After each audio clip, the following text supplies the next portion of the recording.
Honorable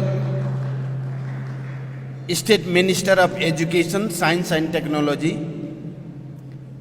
former ministers, members of the Parliament, Professor Dr. Bhola Thapa, Vice Chancellor of Kathmandu University and Vice Chancellor of all respective universities, Professor Dr. Suresh Raj Sharma, Founder, Vice Chancellor and Chairman, Board of Trustee, Kathmandu University, Professor G.D. Sharma, President of AIU, Professor Vinay Kumar Pathak, Vice President of AIU, Dr. Pankaj Mittal, Secretary General of AIU and all office bearer of AIU, Mr. Prachanda Srivastav, Charge the Affairs, Embassy of India in Kathmandu, Professor Dr. Achyut Wagle, Registrar of Kathmandu University and faculty and staff of Kathmandu University and all respective university diplomats, media person, ladies and gentlemen.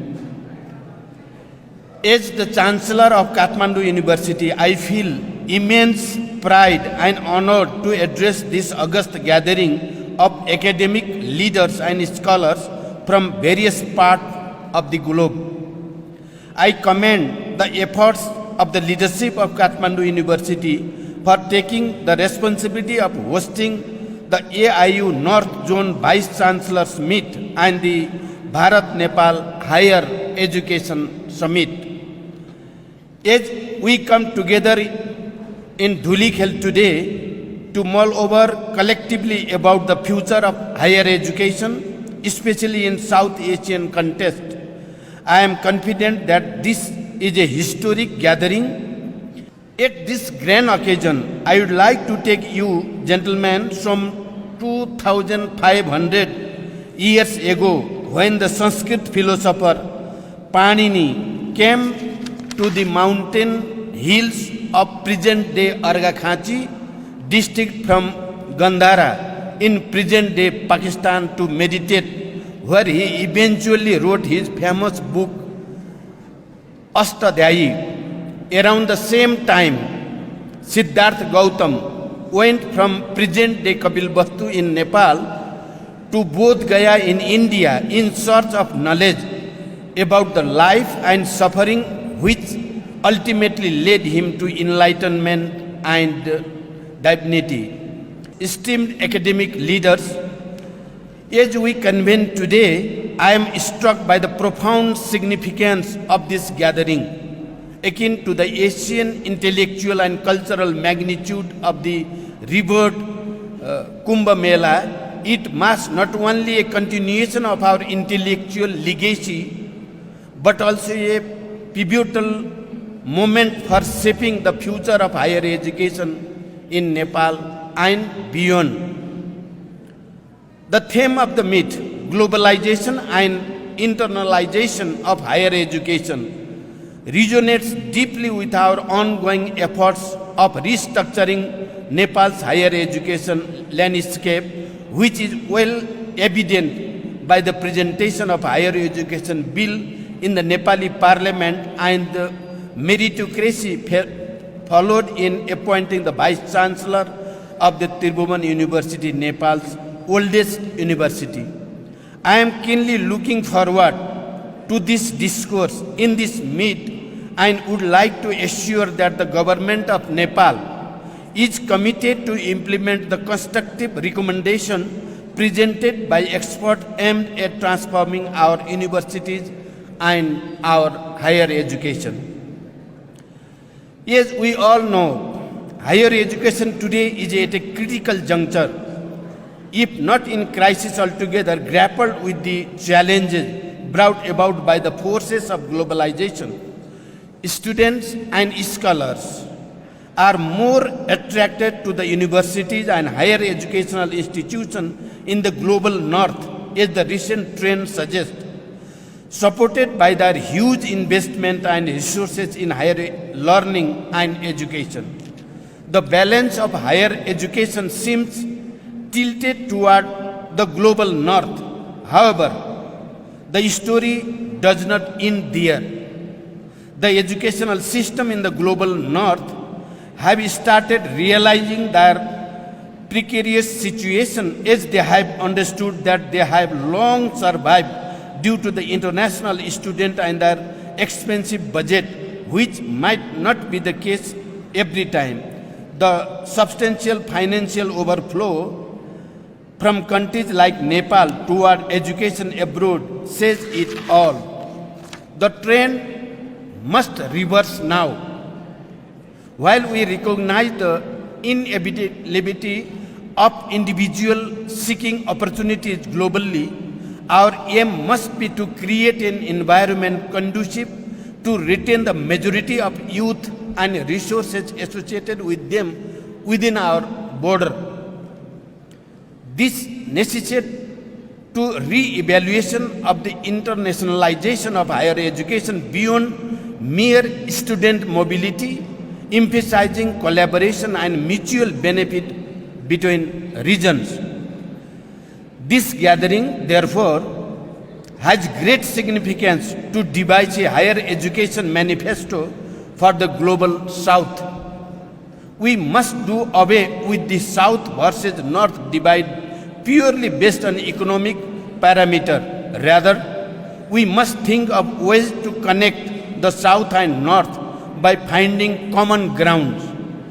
The rich intellectual heritage founded on native and indigenous knowledge system of the South can help provide answer to the global problem today, be it the questions of medicine, questions of lifestyle, or question of peace. I believe that this meet will be a starting point for harnessing our own resources to contribute to the global order which is changing anyway.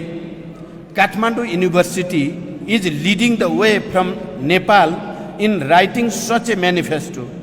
In its 32 years history, Kathmandu University has served as a beacon in this endeavor with its commendable efforts in internationalization and expansion of academic programs. The university has maintained an average of around 12% of international students having graduated from then 5,000 international students. Among them, more than 4,400 are students from India, most of whom are medical students and few from Pakistan and Bangladesh as well.